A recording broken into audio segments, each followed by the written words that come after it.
नमस्कार दोस्तों। देखो, जब आदमी कोई भी आदमी जब घर लेता है तो उस घर के साथ उसकी आशाएं, उम्मीदें, उसका भविष्य सब कुछ जुड़ा होता है। क्या होता है कि आजकल दो तरीके के प्लॉट चलते हैं। एक रजिस्ट्री वाला प्लॉट चलता है और एक चलता है कोर्ट कार्ड वाला प्लॉट। रजिस्ट्री वाला प्लॉट ये होता है कि जहां गवर्नमेंट द्वारा अप्रूवल दे दिया गया उस कॉलोनी को, वहां रजिस्ट्री वाले प्लाट वहां प्लॉटों की रजिस्ट्री होती है।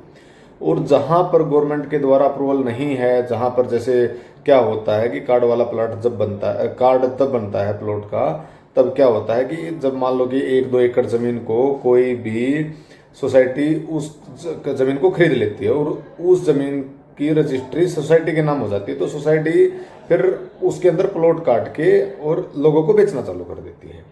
तो उस उपलक्ष्य में उस केस में क्या होता है कि जो सोसाइटी होती है वो सोसाइटी अपने नेम से कार्ड बांटती है।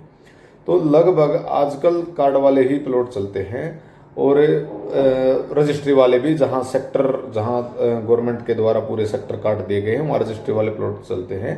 तो प्रेफरेंस दी जाती है रजिस्ट्री वाले प्लॉट की। और मैं भी आपको राय दूंगा कि जब भी खरीदो, चाहे आप जमीन कम खरीद लेना, छोटी जमीन खरीद लेना, तो रजिस्ट्री वाले ही प्लॉट ही खरीदे ताकि आगे चल के कोई दिक्कत ना हो। अब जब रजिस्ट्री वाला आप प्लॉट खरीद लेते हैं तो आपकी क्या होती है, आशा होती है कि आपने जो पैसा जोड़ा हुआ है उसको मैं नगर निगम के थ्रू कैसे अप्रूव करूँ। क्योंकि जो बड़े सिटी हैं, हिसार हो गया, गुरुग्राम हो गया, रोहतक हो गया, हरियाणा के जितने भी बड़े सिटी हैं या कोई भी सिटी हो गया, हरियाणा में भी 11 नगर निगम है। मानेसर को नगर निगम बनाने के बाद 11 नगर निगम है। तो उसमें क्या होता है कि आप खुद से प्लान करके कुछ घर नहीं बना सकते हैं, उसमें गवर्नमेंट की प्लानिंग चलती है।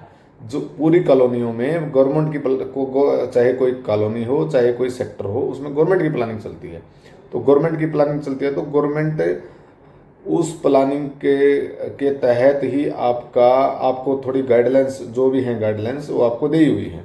उस गाइडलाइंस के हिसाब से आपको क्या करना पड़ता है, पहले प्लॉट के ऊपर आपको नक्शा बनवाना पड़ता है किसी आर्किटेक्ट से, और उस आर्किटेक्ट के नक्शे को नगर निगम चेक करता है। अगर नगर निगम को वो चीज़ें स्टेबल लगती हैं, उसको नगर निगम को वो अपने जो बिल्डिंग लॉज आया है 2017 का, उसके हिसाब से वो इंफॉर्मेशन फुलफिल करती है, तो वो उस नक्शे को अप्रूव कर देते हैं, फिर आप उसको बना देते हो। वैसे तो आजकल ये सारा का सारा ऑनलाइन सिस्टम हो गया है।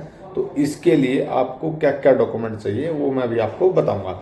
तो सबसे पहले क्या होता है कि सबसे पहले आपने प्लॉट खरीदा। प्लॉट खरीदने के बाद सबसे पहले आपको चाहिए उस बिल्डिंग का मैप। और मैप कौन बनाएगा? मैप बनाएगा आप कोई भी लाइसेंसधारी, किसी के पास लाइसेंस हो ऐसा आर्किटेक्ट।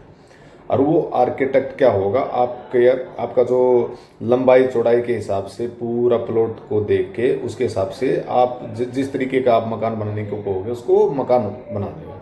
उसमें मकान में भी क्या होता है, एक तो होता है साइट प्लान, पूरा जो भी आपका, जैसे पूरा 150 गज का प्लॉट है तो 150 गज का प्लॉट पूरा कैसा दिखेगा वो होता है साइट प्लान। फिर होता है बिल्डिंग प्लान, जो आपने बिल्डिंग उसके अंदर बनाई है उसके प्लान। जैसे आपने 3 फ्लोर की बिल्डिंग बनाई है तो ग्राउंड फ्लोर का अलग से, फर्स्ट फ्लोर का अलग से, सेकंड फ्लोर का अलग से, और ऐसे ही पूरे सेक्शन काट के देता है वो पूरा। और फिर होते हैं एलिवेशन, कि आपका घर चारों तरफ से कैसा दिखेगा। अगर आपका पॉसिबिलिटी है कि आपका घर एक ही तरफ से दिख रहा तो फ्रंट एलिवेशन उसका कैसा दिखेगा। फिर चाहिए उसका स्ट्रक्चरल स्टेबिलिटी सर्टिफिकेट, कि आपका घर भूकंप से गिर तो नहीं जाएगा, आपका घर के साथ में पानी भर गया तो आपका घर अनस्टेबल तो नहीं हो जाएगा, वो सर्टिफिकेट भी चाहिए होता है। तो फिर वो क्या होता है कि आप पूरे आर्किटेक्ट से ये चीज़ें पूरा तैयार करवा के आप एक फाइल बना सकते हैं। साइट प्लान हो गया, बिल्डिंग प्लान हो गया, एलिवेशंस हो गए उसके, और स्ट्रक्चर स्टेबिलिटी सर्टिफिकेट। उसके बाद आपको क्या क्या, आपको उसके बाद अलग अलग आपको दस्तावेज भी चाहिए। क्या क्या दस्तावेज चाहिए आपको? एक तो ओनरशिप प्रूफ, क्या होगा, रजिस्ट्री आपके पास होगी तो रजिस्ट्री चाहिए आपको पूरी की पूरी, कि किसके नाम है ये, वो ओनरशिप डॉक्यूमेंट लगेंगे। जैसे उसके अंदर लिखा होता है पूरा का पूरा जमीन का खसरा नंबर लिखा होता है। आईडी प्रूफ चाहिए आपको, लेटेस्ट प्रॉपर्टी टैक्स रिसिप्ट। क्या होता है कि कोई भी जमीन होती है उसकी एक प्रॉपर्टी टैक्स आईडी जनरेट होती है, नगर निगम में जाके आप करवा सकते हो।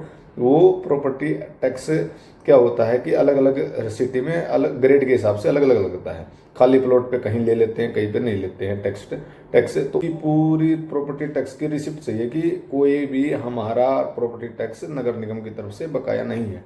एक साइट की फोटो चाहिए पूरी की पूरी, और एक जब आर्किटेक्ट से आप प्लान पूरा कोई भी अप्रूव करवाएं तो एक फायर एनओसी भी चाहिए होती है, वो अपने आप आपको करवा के दे देते हैं। कई बार आप अलग से भी कंसल्टेंट पकड़ सकते हैं, लेकिन घरों में ये खासकर अप्लीकेबल नहीं होता है। खास ये अप्लीकेबल होता है जब आप कमर्शियल बिल्डिंग कोई भी बना रहे हो, उसमें फायर का एनओसी बहुत ज़रूरी होता है, क्योंकि आग लगने के चांस कभी भी कमर्शियल बिल्डिंग में बने रहते हैं। तो उसके बाद क्या करता है, आपको आप साइट पे जा सकते हैं apps.haryana.gov.in के ऊपर पोर्टल पे जाके आप सिटीजन लॉगिन या न्यू रजिस्ट्रेशन कर सकते हैं। और लॉगिन करने के बाद आप अपने प्रॉपर्टी की डिटेल डाल के, और ऑनलाइन फीस कटती है, वो आपकी सिटी के हिसाब से और आपके कैटेगरी के हिसाब से कमर्शियल की अलग लगती है, और कमर्शियल की अलग लगती है, और पर्सनल की अलग लगती है। जो अपने पर्सनल ज़मीन खरीदी हुई है, नॉन कमर्शियल की अलग लगती है। तो आपको सबमिट कर देना है, और नगर निगम के पास वो एप्लीकेशन पहुंच जाएगी। फिर क्या होता है, नगर निगम से जे आता है, आपकी साइट चेक करता है, और साइट पे अगर उसको कोई दिक्कत नहीं मिलती है तो वो उसको अप्रूव कर देते हैं, और एक अप्रूव्ड कॉपी मोहर के साथ आपको नगर निगम से मिल जाती है। तो आज की वीडियो में बस इतना ही। बाकी और इन्फॉर्मेशन के लिए और इन्फॉर्मेटिव वीडियो के लिए हमारे चैनल को सब्सक्राइब ज़रूर करें।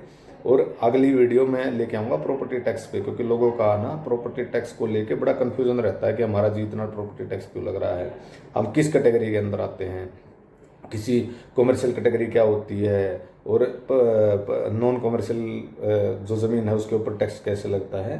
तो ज़्यादा से ज़्यादा हमारे चैनल को फॉलो करें और सब्सक्राइब करना ना भूलें। धन्यवाद।